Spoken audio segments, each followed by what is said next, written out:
Bienvenidos, estamos junto a Gloria Ardaya. Además del gusto y del cariño, Gloria, es un momento especial porque debo confesarte que eres la primera mujer que estamos entrevistando, y no porque no tengamos el interés, sino porque son bastante más hombres los actores en los procesos políticos. Son siempre menos las mujeres que uno encuentra para que nos cuenten ese aporte que ha tenido cada una en la historia. Quiero que nos cuentes de dónde vienes y cómo es así que acabas haciendo política. Bueno, gracias, Jimena, y gracias también por pensar en las mujeres, porque yo sí creo que las mujeres hicimos un gran aporte a este país, no solo a la economía, sino y fundamentalmente a la política. Nuestro drama como mujeres es que no logramos una profesionalización y dedicación exclusiva a la política como por ejemplo la hacen los hombres, por distintas razones que creo que no vale la pena repetir acá, pero me alegra que hayas pensado en mí, y te sugiero que pienses en muchas más, porque sí las vas a encontrar. Las tenemos que buscar.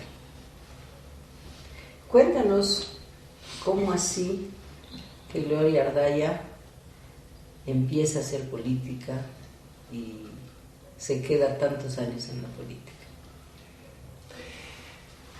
Yo no recuerdo, no sabría decirte la delimitación temporal de cuando yo empiezo a hacer política.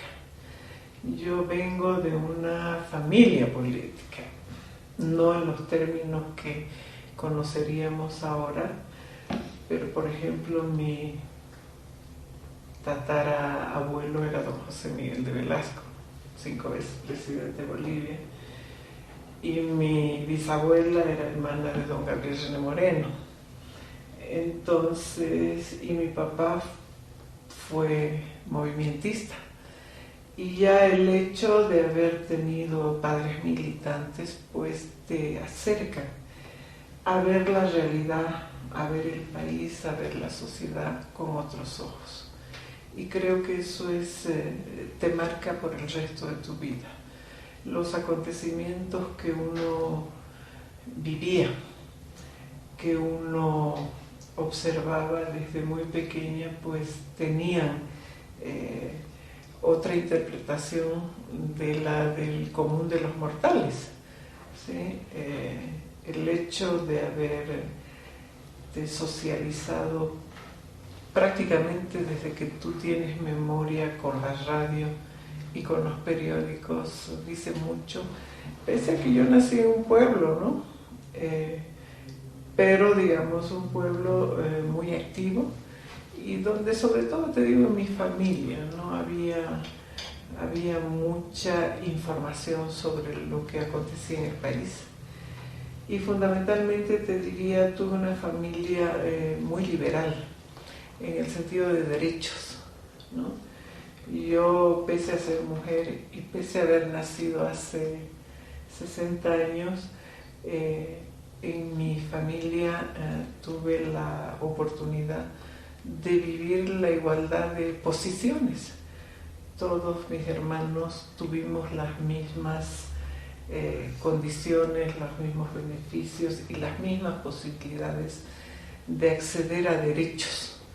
Y eso marca mucho porque soy mujer. Somos mujeres, y las mujeres lamentablemente, ahora mucho más, ¿no?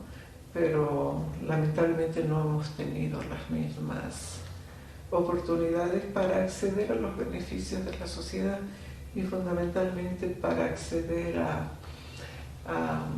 algo tan elemental como la educación. Pero en mi familia yo tuve la oportunidad, pues, y el estímulo permanente para estudiar, para aprender. Yo soy, como tú sabes, Camba, pero en mi familia siempre se priorizó, yo diría, el fortalecimiento y el cultivo de la cabeza antes que de la vanidad. Yo no recuerdo que nunca en mi vida mi mamá o mi papá o mi familia me hayan dicho aprende a cocinar para cuando te cases, o la posibilidad del matrimonio no era un hecho, era un hecho inexistente. Lo que estaba planteado en mi familia era que deberíamos estudiar y que deberíamos ser personas distintas a lo que en el medio ocurría, digamos, ¿no? ¿Estudiaste en Manera? No, yo soy de Lagunillas. Yo siempre, prácticamente toda mi formación, que son como 3 décadas de estudios, la he hecho en escuela y en universidad pública. Entonces estudié la primaria en Lagunillas, en colegio público, donde eran mis compañeros de curso muchos guaraníes, ¿sí? Yo hablo algunas palabras de guaraní. Entonces, y también en la escuela secundaria estudié en universidad pública, secundaria algunos años de colegio particular, pero siempre estudié en escuela pública y soy pues una gran defensora de la escuela pública. De hecho, yo toda mi vida he enseñado en la universidad pública, fundamentalmente en San Andrés y en otros países también, pero soy una fanática de la universidad pública. Es periodo dictatorial tu infancia, la época en la que estudias. ¿Eso te ha motivado a tener que tomar acción frente a la injusticia, a lo que vivías? Mira, yo recuerdo muy niña el golpe del 64, tenía 13 años, creo entonces ahí. Estaba en colegio, es más, recuerdo que estaba de vacaciones, porque fue el 4 de noviembre, pero luego estaba en colegio en una época que pasábamos de dictaduras a democracia y uno no sabía muy bien dónde era el límite de una dictadura militar y dónde era la democracia, ¿no? Porque en el periodo barrientista pues tenemos la Constitución del 67, digamos que hay elementos democráticos, ¿no? Pero una cosa que a mí me impactó, yo todavía estaba en el colegio, es la guerrilla del Che.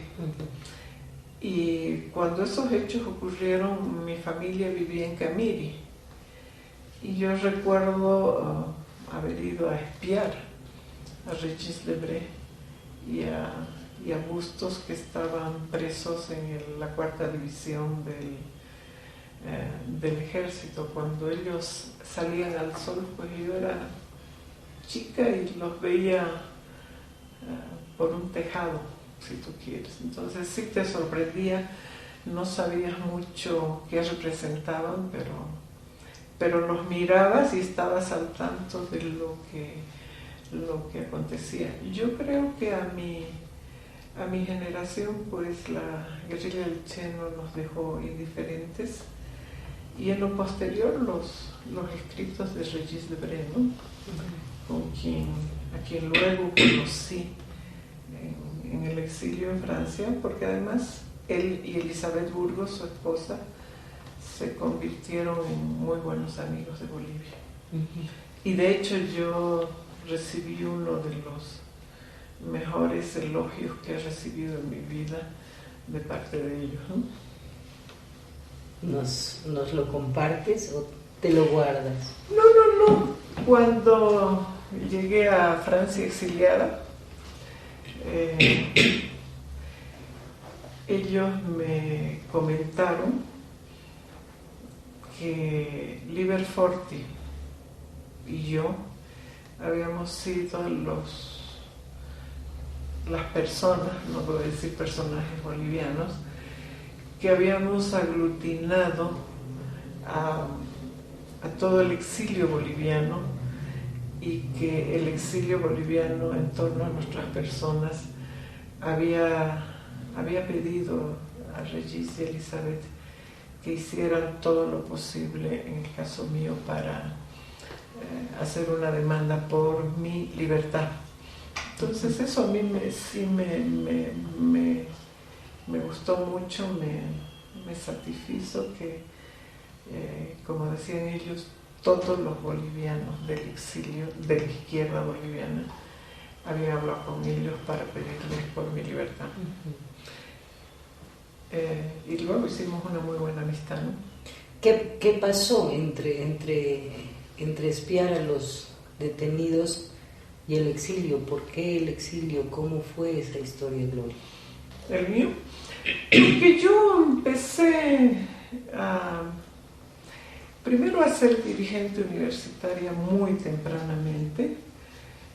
Después entré a la militancia en los 70. ¿Con el MIR directamente? Sí, es el único partido en el cual yo he militado.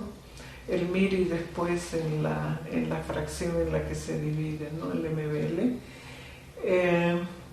Yo empecé a ser dirigente universitaria acá en la Universidad Mayor de San Andrés ya en el año 70, y recuerdo cuando ejercía esa dirigencia, recibí, yo diría, el mayor impacto a mi condición de mujer. Nosotras, yo había sido beneficiaria o conocedora del movimiento del 68 en Francia. Yo creo que con un poco de retardo, ¿no? Y siendo dirigente intentamos junto a otras y otros que en la UNSA siguiéramos esos pasos y lleváramos adelante un cambio institucional significativo en la UNSA, ¿no? Yo recuerdo que fuimos a hablar a muchísimas facultades, pero ahí es la primera vez que yo me di cuenta que asumí que era mujer y que mi condición de emisor, ¿no?, de un discurso, por más bueno que sea, no era bien recibido ante la mayor parte de dirigentes que eran hombres. Yo recuerdo, ahora me río, ¿no?, pero en ese momento que no nos llevaron el apunte. Íbamos, ¿no es cierto?, con un discurso muy construido de la necesidad de hacer cambios profundos en la universidad, no solo a nivel de programas de estudios, sino cambios institucionales, ¿no? Es decir, la necesidad que San Andrés se modernizara. Pero los compañeros se mofaron de nosotras, y 3 meses después, con nuestro propio discurso, la revolución universitaria estalló en la Facultad de Derecho, con los mismos contenidos, ¿no? Uh-huh. Pero como éramos mujeres en ese momento no nos llevaron el apunte. Sí. ¿Te acuerdas de algunos nombres de las mujeres que te acompañaban? Habíamos muchísimas mujeres, porque yo recuerdo en ese momento yo creo que después del movimiento social que significaron las mujeres dentro del MNR, uh-huh, entre el periodo del MNR y la década de los 70, había habido como una invisibilidad de las mujeres, ¿no?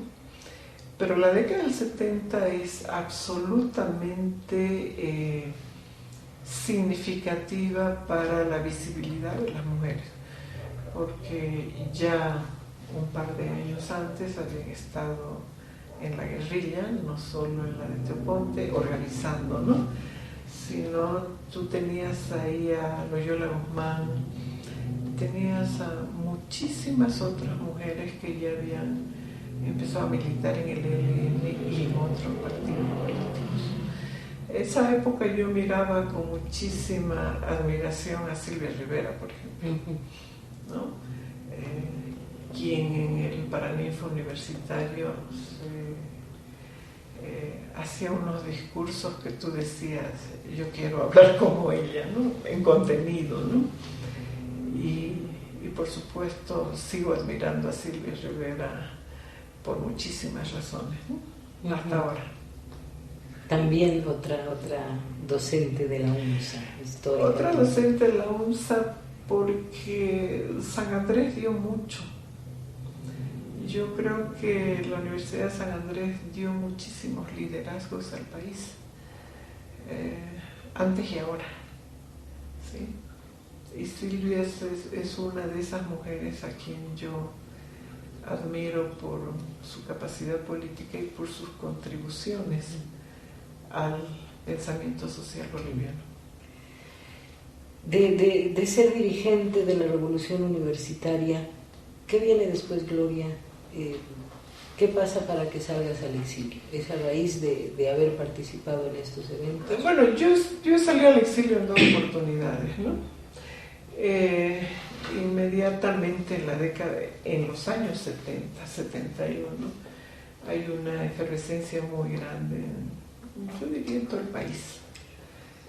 Está el 69, la nacionalización de la GALF, el gobierno de Ubando, Marcelo Quiroga Santa Cruz, luego el gobierno de Juan José Torres, la Asamblea Popular. Es un momento de muchísima politización en el país, y politización que expresaba las carencias y las tareas irresueltas de la Revolución Nacional del 52, ¿no? Entonces tú tenías un gran debate en el país sobre el tipo de sociedad a la que se aspiraba. Entonces es un momento de una gran politización, y ahí es cuando, un año después, el 71, se conforma, se dan los pasos, los inicios para la conformación del movimiento de la izquierda revolucionaria. Ya antes, unos meses antes, habíamos ganado el ejecutivo de la FUL de La Paz contra poderosísimos dirigentes universitarios, ¿no? Tú tenías que en esas elecciones, me parece que fueron en abril del 71, gana el Vallivian, Ricardo Navarro y la Loida Sánchez, el ejecutivo de la FUL, de la universidad más importante del país, prácticamente la que estaba liderizando el proceso de reforma universitaria. Y en lo posterior, pues, se conforma el movimiento de la izquierda revolucionaria a partir de una división de la democracia cristiana, a partir de algunos marxistas independientes y personalidades muy significativas del país, ¿no? Como René Zabaleta, por ejemplo. Y esta formación del MIR se da el 7 de septiembre, 18 días después del golpe de Urbanzer. Y no es casual, ¿no es cierto?, que gran parte de la lucha por la implantación de un proyecto no democrático y no nacional se haga aquí en la ciudad de La Paz y contra la Universidad Mayor de San Andrés. El día 23 de agosto, la Universidad Mayor de San Andrés es ametrallada por tierra y por aire. La aviación ametralla la universidad y desde los tanques de tierra también. Entonces tienes que hay una hazaña muy grande contra la universidad, porque la universidad expresaba un movimiento social que trascendía San Andrés, ¿no es cierto? Entonces, tú tienes muchos dirigentes de la universidad, entre docentes y alumnos, muertos, detenidos, exiliados y algunos también desaparecidos, ¿sí? Entonces, tú tienes que se cierra la universidad, es intervenida y bueno, la mayor persecución que tú puedas haber soñado se da a partir de estudiantes universitarios y a partir de docentes. Y de hecho, ¿no?, la mayor parte de los partidos políticos tenían a sus cuadros políticos dentro de la universidad. El Partido Comunista, el POR, el MIR en este caso también, eran los partidos más significativos de ese momento y cuyos cuadros principales estaban en la Universidad de San Andrés. ¿Tu primer exilio fue a raíz de este hecho? Yo me quedé todavía en Bolivia porque en ese momento yo era estudiante. Empecé a trabajar, ahí sí empezamos a organizar YELMIR. Desde la clandestinidad. Desde la clandestinidad, en sus estructuras sectoriales y territoriales. Empezamos a hacer un MIR nacional y días después, como te digo, el 7 de septiembre se conforma una dirección nacional que intenta, ¿no es cierto?, hacer, y de hecho lo hace, una resistencia a la dictadura. Intenta además conformarse orgánicamente de una manera diferente de los otros partidos políticos. ¿Podías estar viviendo en tu casa en ese momento? ¿Trabajaban, me imagino, en células? ¿Podían llevar una vida medianamente normal, Gloria, o estaban permanentemente? Yo te diría, había de todo. Habían compañeros que pasaron a la clandestinidad más dura, digamos, pero otros, yo en mi caso nunca entré a la clandestinidad. Yo para entonces ya tenía un hijo, tenía que trabajar, trabajaba y seguía haciendo trabajo político y hasta que en cierto momento me tuve que cambiar de domicilio, pero salgo fuera del país solo 2 años después, porque mi compañero de entonces, una de las condiciones para que saliera de la cárcel era que se fuera del país, ¿no? Dentro de este pedazo de historia que nos cuentas, ¿es un cambio generacional? ¿Es un cambio ideológico? ¿Por qué crees tú que se produce toda esta politización en la sociedad en el periodo?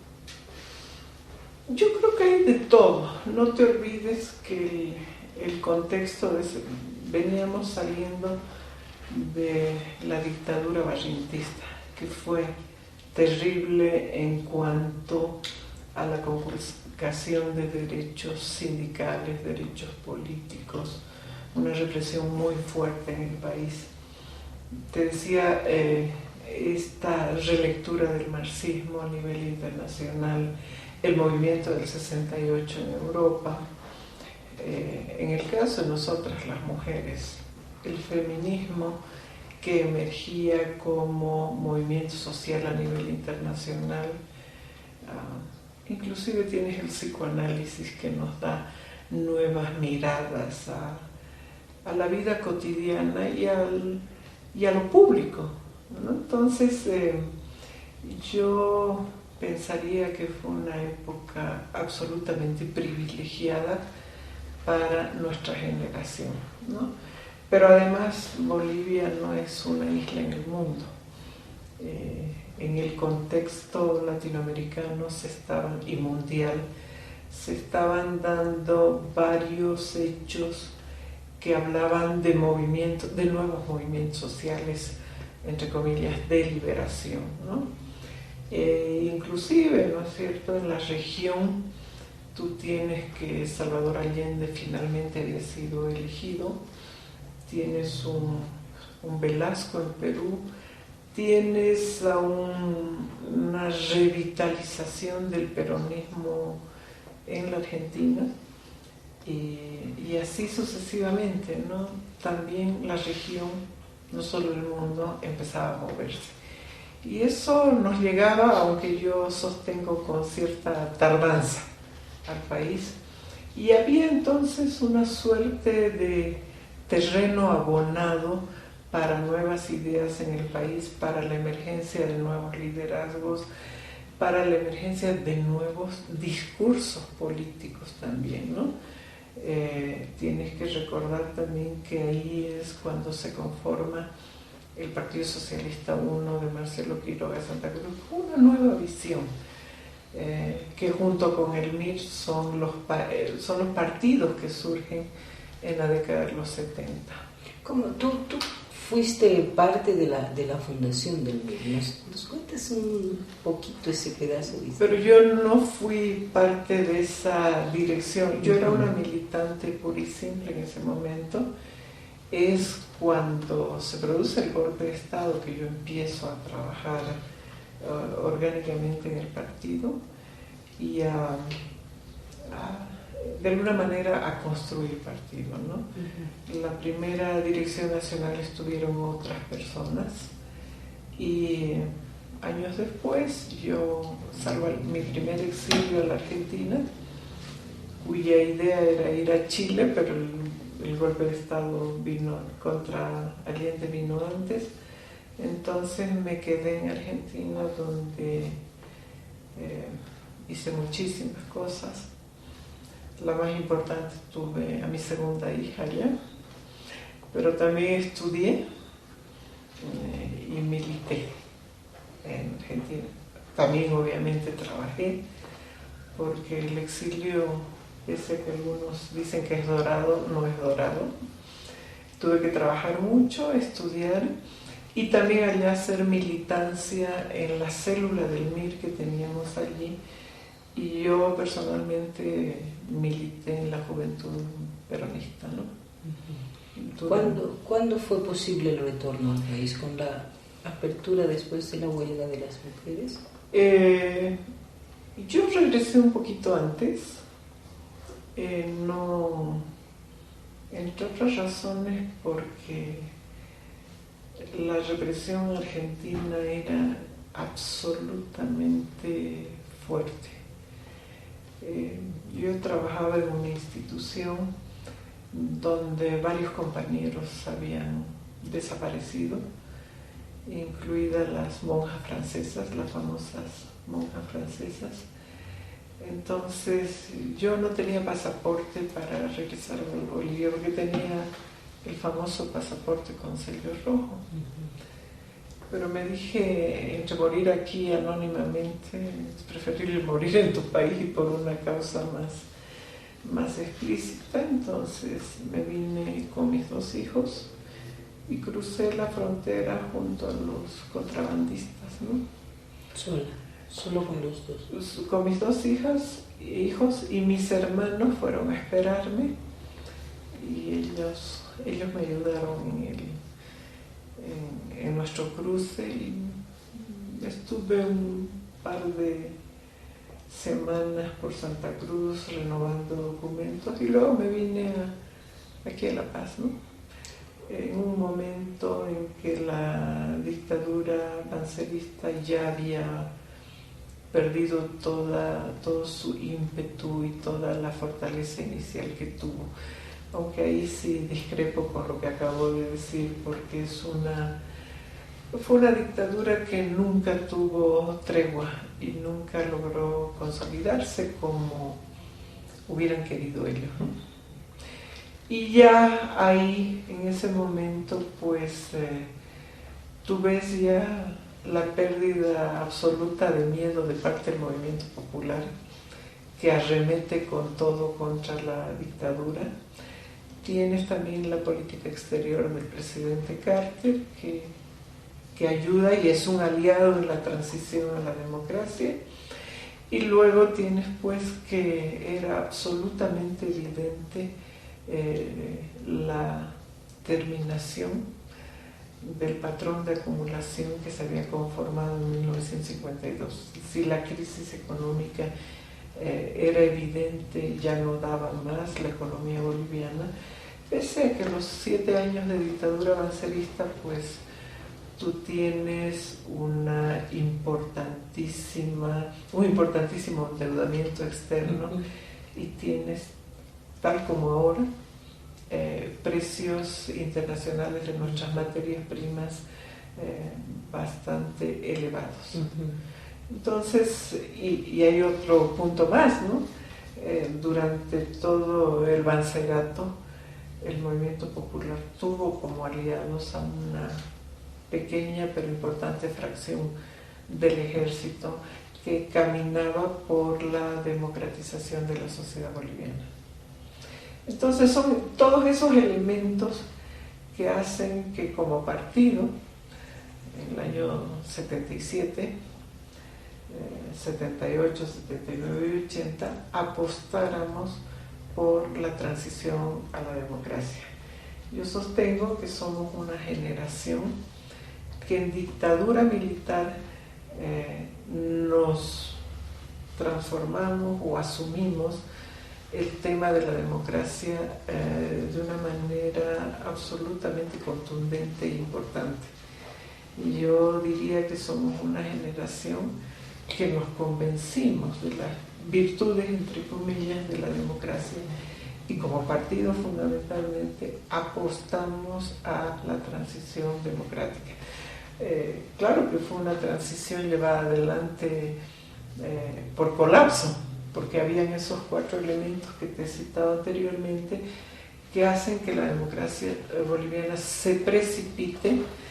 que la dictadura se precipite a la democracia sin que hayamos tenido la oportunidad de pensar en un diseño institucional mucho más importante, ¿no es cierto? Entonces nos precipitamos a la democracia, cosa que yo sostengo hasta el día de hoy fue una medida absolutamente atinada,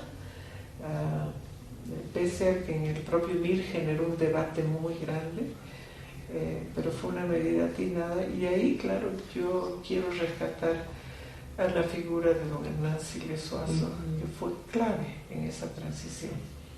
El MIR solo no podría haber hecho ese gran paso, y gracias a eso pues disfrutamos de estos momentos que hoy vive la sociedad boliviana, y a cuyo proceso luego se suma el Partido Comunista de Bolivia.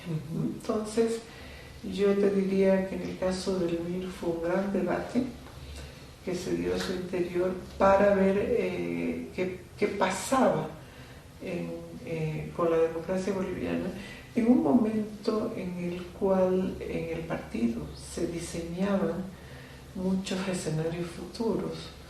En ese momento, si bien no teníamos el gran detalle, sabíamos que queríamos y teníamos un proyecto de país, un proyecto de nación, un proyecto de Estado, ¿no? ¿De dónde surge el proyecto? ¿Cómo construyen la propuesta central del entronque histórico? La propuesta fue de mucho debate interno, que si bien hubieron algunos iluminados que la plantearon en su momento, fue un debate largo, ¿sí?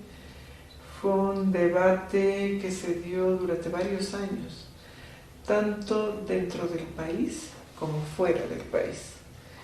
El MIR en ese momento tenía 2 publicaciones y fundamentalmente en el Bolivia Libre se daban esos debates, ¿no? La gente escribía, la gente proponía, y bueno, Creo que finalmente fue un acierto el haber pensado en que en ese momento al menos el único camino para la sociedad boliviana era transitar a la democracia. Como siempre, pensando que la democracia es un proceso que se construye cotidianamente, ¿no? Lo que pensábamos entonces, pues hoy ha cambiado, ha mejorado en algunas cosas y ha empeorado en otras. Entonces, pero lo importante es que el MIR apostó por ello.